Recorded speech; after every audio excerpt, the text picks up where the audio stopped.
ರಾಷ್ಟ್ರೀಯ ಕಾಂಗ್ರೆಸ್ನ ಅಧ್ಯಕ್ಷರಾಗಿ ರಾಹುಲ್ ಗಾಂಧಿ ಅಧಿಕಾರ ವಹಿಸಿಕೊಂಡ ಹಿನ್ನೆಲೆಯಲ್ಲಿ ದಕ್ಷಿಣ ಕನ್ನಡ ಜಿಲ್ಲಾ ಯೂತ್ ಕಾಂಗ್ರೆಸ್ ನೇತೃತ್ವದಲ್ಲಿ ಶಕ್ತಿನಗರದ ಸಾನ್ನಿಧ್ಯ ವಿಶೇಷ ಮಕ್ಕಳ ಶಾಲೆಯಲ್ಲಿ ಸಂಭ್ರಮಾಚರಣೆ ನಡೆಯಿತು। ಈ ವೇಳೆ ಶಾಸಕ ಜಿಎಲ್ ಲೋಬೋ ಉಪಸ್ಥಿತಿಯಲ್ಲಿ ನಡೆದ ಸರಳ ಕಾರ್ಯಕ್ರಮದಲ್ಲಿ ಯುವ ಕಾಂಗ್ರೆಸ್ ಪ್ರತಿನಿಧಿಗಳು, ಕಾರ್ಯಕರ್ತರು, ಕಾಂಗ್ರೆಸ್ ನಾಯಕರು ಭಾಗವಹಿಸಿ ವಿಶೇಷ ಮಕ್ಕಳಿಗೆ ಸಿಹಿ ತಿಂಡಿ ವಿತರಿಸಿದರು।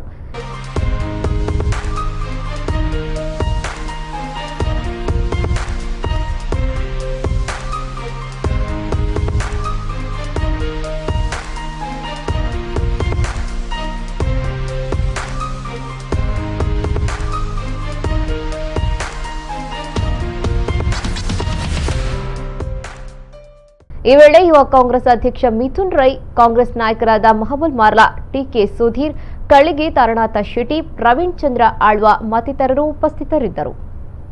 ನಮ್ಮ ರಾಷ್ಟ್ರ ಕಂಡಂತ ಧೀಮಂತ ನಾಯಕರು, ಯುವ ಕಾಂಗ್ರೆಸ್ ಅನ್ನು ಕಟ್ಟಿ ಬೆಳೆಸಿದಂತ ನಾಯಕರು, ಬಹುಶಃ ಯುವಕರಿಗೆ ಪ್ರಜಾಪ್ರಭುತ್ವದ ಅಡಿಯಲ್ಲಿ ಯುವಕರಿಗೆ ಸ್ಥಾನಮಾನ ಗೌರವ ಸಿಗಬೇಕೆಂಬ ಒಂದು ಕಲ್ಪನೆ ಇಟ್ಕೊಂಡು ಯುವ ಕಾಂಗ್ರೆಸ್ಸಿನ ಚುನಾವಣೆ ಮಾಡುವ ಮುಖಾಂತರ ಇವತ್ತೆಲ್ಲ ನಮ್ಮ ಚುನಾಯಿತ ಪದಾಧಿಕಾರಿಗಳ ಜೊತೆ ನಾವಿವತ್ತು ಈ ಸಾನ್ನಿಧ್ಯ ಸಂಸ್ಥೆಗೆ ಬಂದಿದ್ದೇವೆ। ನಾವು ಈ ಸಂಸ್ಥೆಗೆ ಬರುವ ಉದ್ದೇಶ ಏನಂದರೆ, ನಿನ್ನೆ ರಾಷ್ಟ್ರ ಕಾಂಗ್ರೆಸ್ ಪಕ್ಷದ ಅಧ್ಯಕ್ಷರಾಗಿ ಸನ್ಮಾನ್ಯ ರಾಹುಲ್ ಗಾಂಧಿ ಅವರನ್ನು ಪ್ರಜಾಪ್ರಭುತ್ವದಲ್ಲಿ ಚುನಾವಣೆ ಮಾಡುವ ಮುಖಾಂತರ ಅವಿರೋಧವಾಗಿ ಅವರನ್ನು ಆಯ್ಕೆ ಮಾಡಲಾಗಿದೆ।